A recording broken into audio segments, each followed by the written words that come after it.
नमस्कार विद्यार्थी मित्रांनो.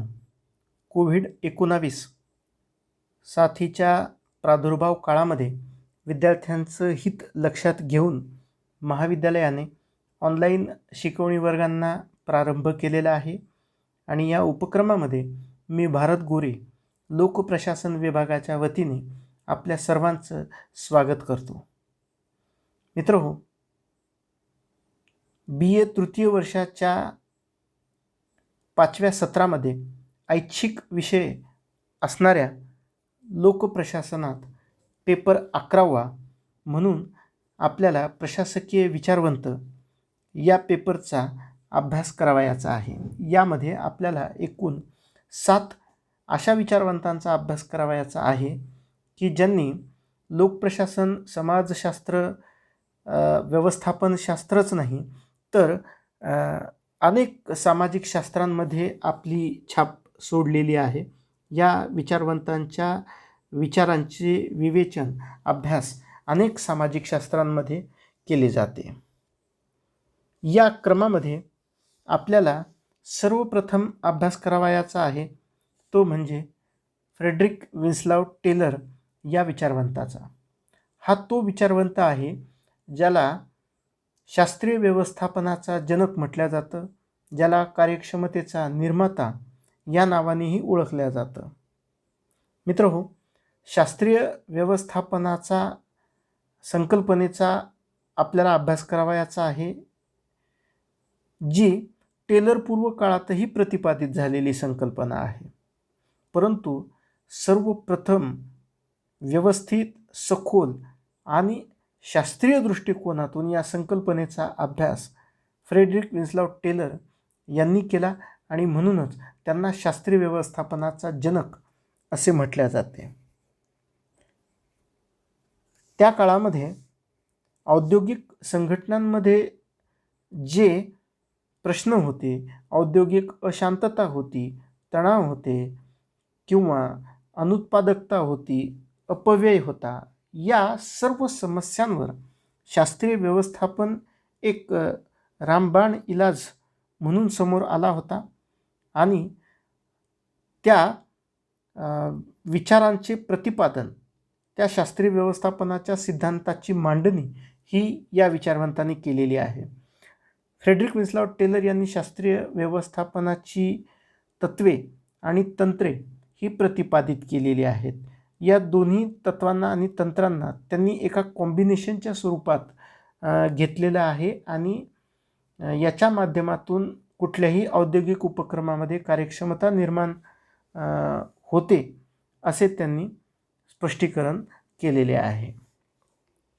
फ्रेडरिक विन्स्लाव टेलर यांच्यानंतर पुढचे विचारवंत म्हणून आपल्याला फ्रेंच विचारवंत हेनरी फेयॉल यांचा उल्लेख करावा लागेल.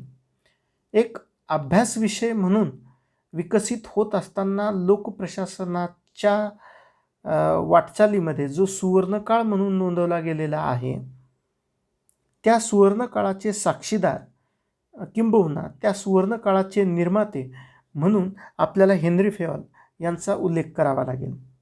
फ्रेडरिक विन्स्लाव टेलर यांचे समकालीन व समविचारी असणारे हे विचारवंत यांनी लोकप्रशासन आणि व्यवस्थापन यांच्यामध्ये कुठलाही भेद मानला नाही. या विचारवंतांनी व्यवस्थापनाचे जे घटक सांगितलेले आहेत, सर्वप्रथम आपल्याला त्याचा अभ्यास करायचा आहे. POCCC या शब्दांच्या माध्यमातून त्यांनी हे घटक प्रतिपादित केलेले आहेत. त्यानंतर हेनरी फेयॉल यांनी व्यवस्थापन किंवा प्रशासनाची 14 तत्वे प्रतिपादित केलेली आहेत की ज्याचा आपल्याला सविस्तर असा अभ्यास करावयाचा आहे. हेनरी फेयॉल नंतर पुढचे विचारवंत म्हणून आपल्याला मॅक्स वेबर या जर्मन विचारवंताचा अभ्यास करावयाचा आहे. हा तो विचारवंत आहे ज्याने नोकरशाहीचे सविस्तर, सखोल, शास्त्रीय पद्धतीने विवेचन केलेले आहे आणि हे विवेचन इतके प्रसिद्ध आहे की आजही नोकरशाही शब्दाला पर्यायवाची म्हणून मॅक्स वेबर यांचेच नाव घेतले जाते.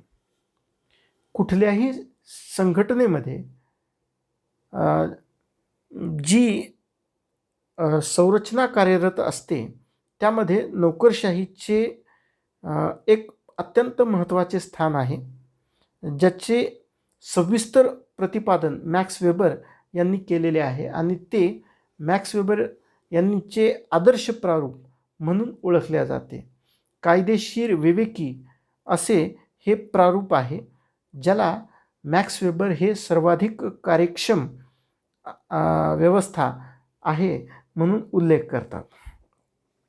मॅक्स वेबर यांच्यानंतर पहिल्या महिला प्रशासकीय विचारवंत म्हणून आपण अभ्यासणार आहोत मेरी पार्कर फॉलेट यांना. त्यांच्या अधिसत्तेच्या संकल्पनेचा आपण सविस्तर अभ्यास करणार आहोत. कुठल्याही संघटनेमध्ये वरिष्ठ आणि कनिष्ठ यांच्यामधील संबंधांचा एक महत्त्वाचा धागा म्हणून आपण सत्तेला किंवा अधिसत्तेला पाहू शकतो. कुठल्याही संघटनेची कार्यक्षमता ही याच संकल्पनेवर मुख्यतः विसंबित असते. आजवर अधिसत्तेचा ज्या पद्धतीने अभ्यास करण्यात आला होता त्यापेक्षा एक वेगळी वाट चोखाळत मेरी पार्कर फॉलेट यांनी अधिसत्तेच्या संकल्पनेचे स्पष्टीकरण केलेले आहे.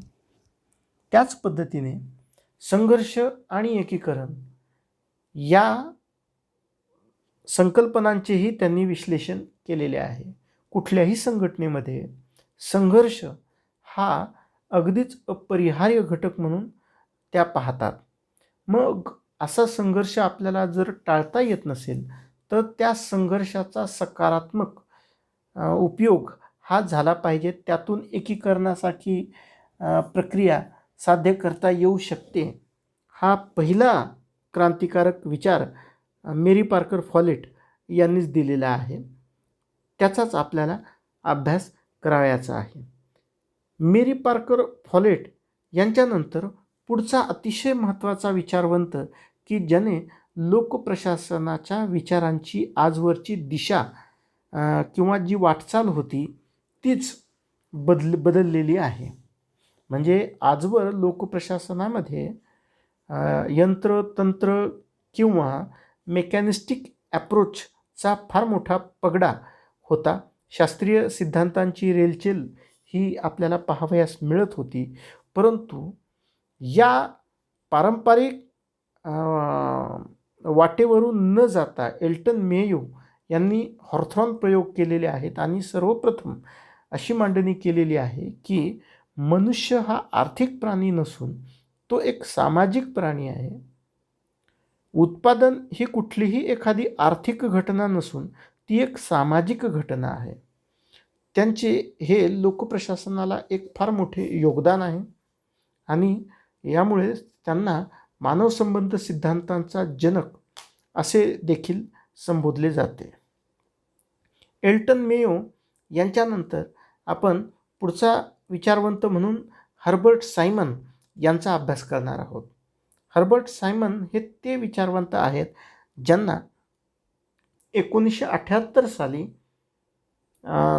निर्णय निर्धारणाच्या सिद्धांतासाठी जगप्रसिद्ध नोबेल पारितोषिकाने सन्मानित करण्यात आले होते.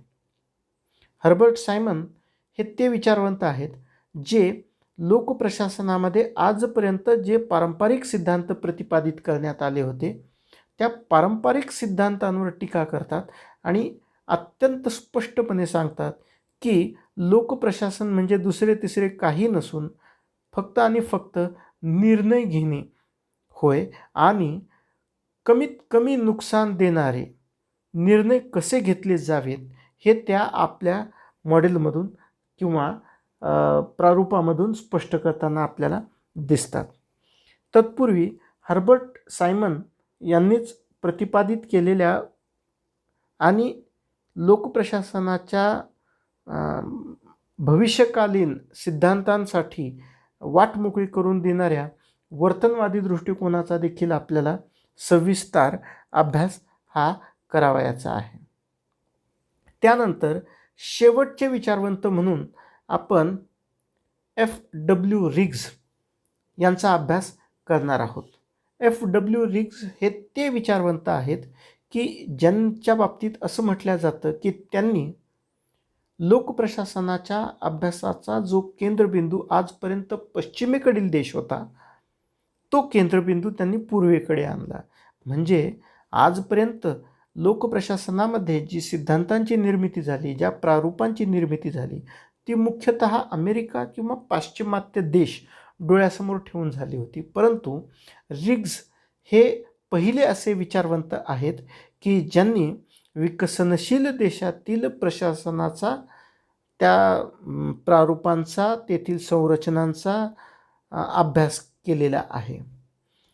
रिग्ज यांचा अभ्यास करत असताना आपल्याला त्यांनी प्रतिपादित केलेल्या पर्यावरणीय किंवा परिस्थितिकीय दृष्टिकोनाचा अभ्यास करावयाचा आहे की ज्यामध्ये ते सांगतात की कुठलीही संरचना, कुठलंही प्रशासन जेव्हा अस्तित्वात येतं तेव्हा त्याच्या आजूबाजूची परिस्थिती ही त्याच्यावर परिणाम करत असते आणि ती संरचना, ती व्यवस्था त्या परिस्थितीवर देखील परिणाम घडवून आणत असते.